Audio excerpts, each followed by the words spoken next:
The crisp autumn air carried a chill that cut through the city streets, making people pull their coats tighter as they hurried along the sidewalks. Naomi Clark, a 16-year-old black girl with deep brown eyes and a tender heart, walked home from school, her hands stuffed into her jacket pockets. She was lost in thought, her mind flitting between an upcoming history test and the debate club she'd recently joined. As she neared the corner of Maple and Fifth, she noticed a woman sitting against the wall of an abandoned building. The woman's hair, a wild tangle of silver and blonde, framed her pale, weathered face. Her eyes, a piercing blue that hinted at a once bright spark, now seemed dimmed by exhaustion and despair. The woman wore layers of mismatched clothing, torn, dirty, and clearly inadequate for the dropping temperatures. Naomi hesitated, clutching the strap of her backpack. Her parents had always taught her to help those in need, but approaching a stranger on the street still felt daunting. She glanced down at her scarf, a soft, woolen piece in shades of gold and brown, hand-knitted by her grandmother. It was one of her favorite possessions, but the woman shivering in front of her had nothing close to its warmth. Taking a deep breath, Naomi approached cautiously. The woman looked up, her gaze wary but curious. "Hi," Naomi began, her voice soft. Are you okay?" The woman blinked at her, as though unused to being addressed. "I'm fine," she mumbled, her voice hoarse. Naomi frowned. "You don't look fine. It's freezing out here." She unwound her scarf and held it out. "Here, take this." The woman's eyes widened, her expression a mixture of shock and hesitation. "Why?" she asked, her voice barely audible. "Because you need it more than I do," Naomi replied simply. The woman hesitated, her hands trembling as she reached for the scarf. When her fingers brushed the soft fabric, tears welled up in her eyes. I don't deserve this," she whispered, shaking her head. "Of course you do," Naomi said firmly. She crouched down to meet the woman's gaze. "Everyone deserves kindness." The woman clutched the scarf to her chest, her shoulders shaking as she tried to suppress her sobs. "Thank you," she choked out. "You're the first person, in a long time, who's been kind to me." Naomi felt a lump rise in her throat. "What's your name?" The woman hesitated before answering. Sarah Adams." "Nice to meet you, Sarah. I'm Naomi," she said, offering a warm smile. As Naomi walked away, she couldn't shake the image of Sarah's tearful face. She vowed to tell her parents about the encounter and find a way to help Sarah beyond just a scarf.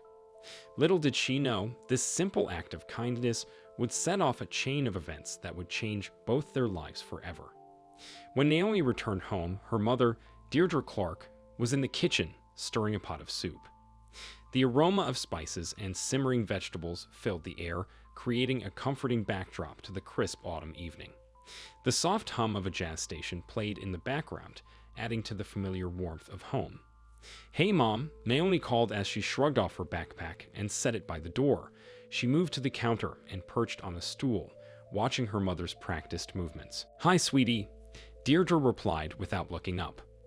She lifted the wooden spoon and tasted the broth. "How was school?" "It was fine," Naomi said, her voice unusually subdued. She hesitated, chewing her lip. "I met someone on the way home." Deirdre paused, glancing at her daughter with a raised eyebrow. "What do you mean?" "Who?" Her tone carried a subtle edge, as though bracing for unwelcome news. "A homeless woman," Naomi said, fiddling with the hem of her sweater. "Her name's Sarah. She looked so cold, so I gave her my scarf." Deirdre froze, the spoon hovering midair. "You what?" Her voice was calm, but her words were weighted with concern. She set the spoon down and turned fully to face Naomi, her brow furrowed. "I gave her my scarf," Naomi repeated, her voice soft but steady. "She needed it more than I did." Deirdre crossed her arms, leaning against the counter. "Naomi, that was very kind of you." But her voice trailed off as she searched for the right words. "You have to be careful. Not everyone out there has good intentions." "I know, Mom," Naomi said quickly. But she didn't seem dangerous. She seemed lost. Her eyes darted toward the window, as though imagining Sarah sitting on the cold street corner. Deirdre sighed deeply, her worry evident. "I'm proud of you for wanting to help, but you should have told me or your dad first. What if something had happened? What if she wasn't who she seemed? She wasn't, Naomi said softly. She wasn't like anyone I've met before. She looked like she'd given up on everything. Her voice caught, and Deirdre's expression softened. Deirdre walked around the counter and placed a hand on Naomi's shoulder. Sweetheart, the world is complicated. People can have a lot of pain and still make bad choices. It's not wrong to be cautious. Naomi nodded reluctantly, though she couldn't shake the feeling that Sarah needed more than just a scarf. She looked up at her mother. Do you think I did the wrong thing? Deirdre's hand slid down to hold Naomi's. No, honey. I think you did something brave and compassionate, but bravery doesn't mean you don't need to be smart too. Next time, promise me you'll tell someone before you approach a stranger. I promise, Naomi said, though the memory of Sarah's tearful face stayed with her, heavy and unresolved. Meanwhile, miles away, Sarah sat on the corner where Naomi had left her, clutching the scarf like a lifeline. Its softness was foreign against her rough hands, its warmth startling against her chilled skin. She pressed it to her face, inhaling the faint scent of lavender, and something comforting, something she couldn't quite place but reminded her of better days. She glanced around at the bustling city, the people who walked past without sparing her a glance. Some turned their heads deliberately, pretending not to see her. Others glanced her way, their expressions a mix of pity and disdain. But Naomi had been different.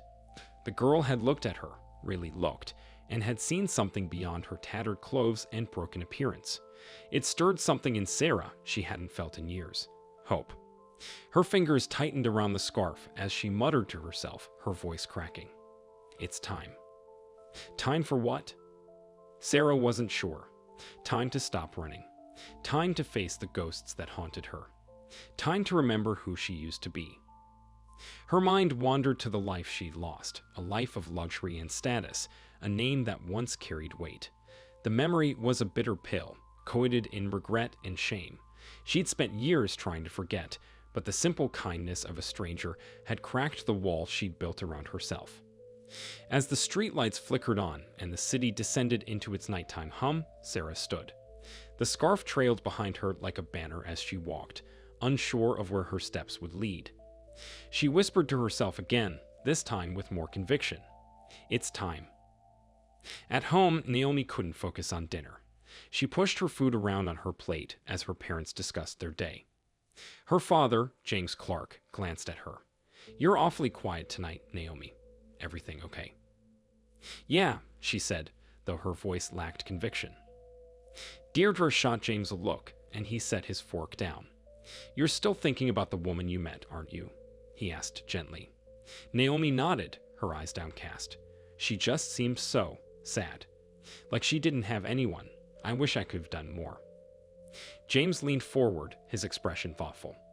Sometimes a small gesture can mean more than you realize. You might not see the impact right away, but that doesn't mean it's not there. But what if she needs more than just a scarf? Naomi asked, her voice tinged with frustration. What if she doesn't have food or a place to sleep? James sighed, exchanging another look with Deirdre. It's good to care, Naomi. But helping someone like that isn't always simple. It takes more than kindness. It takes resources and time, and sometimes it takes them wanting to be helped. Maybe we could find her, Naomi suggested, her eyes brightening with determination. Take her something to eat, or, I don't know, just check on her. Deirdre hesitated. Naomi, it's not that simple. The city is big and people move around. She might not even be there anymore. But she could be, Naomi insisted. And if she is, don't we owe it to her to try? James leaned back, stroking his chin. If we do this, we'll do it together, and we'll do it carefully. Deal? Naomi nodded eagerly. Deal. As she cleared her plate, hope bloomed in her chest. She didn't know how, but she felt certain their paths would cross again. What she didn't know was just how much Sarah's reappearance would change all their lives. The idea of finding Sarah consumed Naomi. She couldn't focus during school, her mind constantly drifting to the woman clutching the scarf. That night, she sat at the dinner table, picking at her food as a storm of determination brewed in her chest. Naomi, James said, his deep voice pulling her back to the moment. You've barely touched your dinner. Something on your mind. She glanced up at her father, his steady eyes searching hers, and then to her mother, who watched with quiet concern. Naomi swallowed hard and set her fork down. I've been thinking about Sarah. She needs more than a scarf, Dad. She needs real help. James frowned slightly, leaning back in his chair. It's noble, Naomi, but we can't just go wandering the city looking for someone. It's not safe, especially at night. Naomi shook her head, her eyes filling with urgency. But she's not just someone, she's Sarah. And she's out there, cold and alone. I can't just forget about her. Deirdre placed her hand gently on Naomi's. Honey, your dad's right. It's dangerous to go looking without a plan. We have to think this through. Naomi's shoulders slumped, but the fire in her voice didn't dim. If we don't help her, who will? She doesn't have anyone else. The room fell silent, the weight of Naomi's words pressing down on all of them. James exchanged a glance with Deirdre, whose expression softened as she gave him a small nod. James sighed, running a hand over his face. Okay, he relented, his voice measured. We'll go together tomorrow afternoon, but we'll do this carefully, Naomi. Understand? Naomi's face lit up with a mix of relief and determination. Thank you, Dad. I promise we'll find her. The next afternoon, the three of them set out, bundled in coats and scarves against the chill. Naomi led the way, clutching a bag filled with food and essentials she had packed that morning. The streets were busy with people rushing to finish errands before the evening, but Naomi's eyes scanned every face, searching. They arrived at the corner where Naomi had first met Sarah. The space was empty, the bench cold and unoccupied. Naomi's heart sank as she stared at the spot, as if willing Sarah to appear. She's not here, Naomi said, her voice barely a whisper. Her fingers tightened around the straps of her bag. Deirdre touched her shoulder gently. Don't lose hope, sweetie. Let's keep looking. They moved through nearby streets, asking shop owners and passersby if they had seen a woman matching Sarah's description. Most shook their heads, their faces indifferent. Some offered vague recollections, but no clear answers. After an hour, James stopped and turned to Naomi, his brow furrowed. Naomi, we've been searching for a while. Maybe. Just a little longer, Naomi pleaded, her eyes wide and shining. Please, Dad. James sighed and nodded. All right, but we'll have to head back soon. As they turned down a narrow path leading to a small park by the river, Naomi's steps quickened. Something in the air felt different here, quieter, almost reverent. And then, on a bench near the water, she saw her. Sarah! Naomi's voice cut through the stillness like a bell. She dropped the bag and ran toward the woman, who was huddled against the cold with the scarf wrapped tightly around her neck. Sarah looked up, her eyes wide with surprise. For a moment, she seemed unsure whether to stay or flee, her body stiff and wary. But Naomi's familiar face softened her tension. Naomi, Sarah said, her voice trembling with a mix of relief and disbelief. Naomi knelt beside her, gripping her hands. I was so worried we wouldn't find you. James and Deirdre approached slowly, giving Sarah space as they took in her disheveled appearance, the hollowed cheeks, the lines of exhaustion etched into her face. Deirdre stepped forward and offered a warm smile. Hi, Sarah. I'm Naomi's mom, Deirdre, and this is her dad, James. Sarah glanced between them, her hands still clasped in Naomi's. You all came looking for me. Her voice cracked, tears threatening to spill. Yes, Naomi said firmly. We wanted to help you. Sarah's lips parted, but no words came out. Her body trembled, and her gaze dropped to the ground. I don't deserve this, she murmured, her voice heavy with shame. I don't deserve any of it. Of course you do, Deirdre said gently, kneeling beside Naomi. Everyone deserves kindness and a second chance. No one is beyond help. Sarah shook her head, tears streaming down her face. You don't know what I've done, who I am. Naomi squeezed her hands tighter. It doesn't matter. What matters is that you're here, and we want to help you. James crouched in front of her, his expression serious but kind. Sarah, whatever's happened in the past, it doesn't define your future. You've already taken the first step by letting Naomi see you. Let us help with the next one. Sarah's shoulders shook as she sobbed quietly. She hadn't felt this kind of compassion in years, and it overwhelmed her. She glanced up at the family, their faces open and sincere, and something inside her cracked. "Why are you doing this?" she whispered. James's voice was steady as he replied, "Because it's what we'd want someone to do for us if we were in your place. Everyone deserves to be seen, Sarah, to be cared for." Sarah nodded slowly, the weight of their words settling over her like a blanket. She let out a shuddering breath and whispered, "Thank you." Naomi smiled, tears glistening in her own eyes. "You're welcome." As the sun dipped lower in the sky, casting a golden glow over the park, the family sat with Sarah, offering her the warmth of their presence. It wasn't much, but for Sarah, it was everything. The gentle rustling of leaves filled the air as the family sat with Sarah on the park bench. She hesitated, her fingers tightly gripping the scarf Naomi had given her, as though it were the only tether keeping her grounded. Her gaze flickered between the family and the distant river, her expression torn between vulnerability and shame. "You don't have to tell us anything you're not ready to share," Deirdre said gently, sitting close enough to offer comfort, but far enough to respect Sarah's space. Her voice was calm, a soft anchor in the storm Sarah seemed to carry. Sarah let out a shaky breath, her eyes glassy with unshed tears. "No, I want to," she murmured, her voice low and strained. "You've been so kind. I owe you an explanation." James leaned forward, resting his elbows on his knees.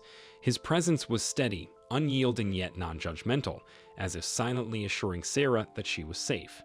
Naomi sat close to Sarah, her hand resting lightly on Sarah's, giving the woman something to hold on to. Sarah began slowly, her words heavy with emotion. "A few years ago, I was someone else entirely. I ran a successful event planning business in the city. It wasn't just a job, it was my life. I had a beautiful penthouse, the kind of wardrobe people dream about, and a social circle that stretched across continents." She paused, her voice catching as her face clouded with pain. "But then, everything fell apart. My husband and I divorced after 20 years of marriage. I thought it was mutual, that we were just growing apart.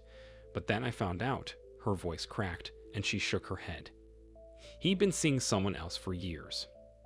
Deirdre's eyes softened with understanding, and she placed a comforting hand on Sarah's shoulder. "That must have been devastating." Sarah nodded, her lips trembling. "It was, but I thought I could handle it. I threw myself into my work. My son, Alex, was my anchor. But a year after the divorce, he was in a car accident. A drunk driver ran a red light."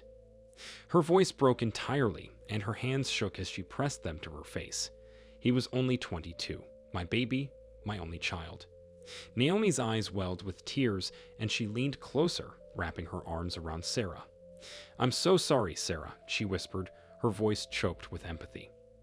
For a moment, Sarah simply let the embrace steady her. Then she continued, her voice hollow. "Losing Alex left me shattered. I stopped caring about my business, about myself. My business partner, someone I'd trusted for over a decade, took advantage of my grief. I signed papers I didn't fully read, and before I knew it, I was pushed out, bank accounts drained, clients gone." James shook his head, his voice tight with restrained anger. "That's unthinkable. They'd exploited your pain." Sarah laughed bitterly, the sound empty and raw. "Exploited doesn't even cover it. I lost my home, my career, my identity. I didn't know how to start over. I tried, but everything just felt so meaningless." The silence that followed was thick with shared pain and empathy. Deirdre broke it gently. "Sarah, I can't begin to imagine how hard that was, but you're still here. You're stronger than you think." Sarah looked down at her hands, the scarf crumpled in her grip. "I don't feel strong. I've been living on the streets, barely surviving." Naomi's voice was soft but resolute. "You're still surviving, though. That's strength, Sarah. And now you don't have to do it alone." Sarah looked up, her eyes meeting Naomi's. For the first time, a glimmer of hope shone in her tear-filled gaze. "Why are you all being so kind to me? I'm just nobody." James leaned forward, his voice steady and firm. "You're not nobody. You're a person who's been through unimaginable pain and still finds a way to keep going. That's not nobody. That's remarkable." Sarah blinked rapidly, her tears spilling over. "I don't even know what to say."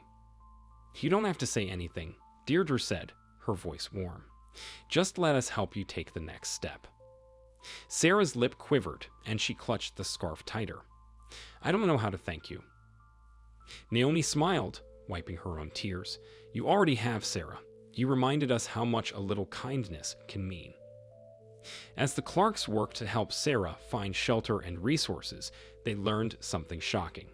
While searching her name online to find more information for assistance programs, they discovered that Sarah Adams was a missing heiress from one of the wealthiest families in the country.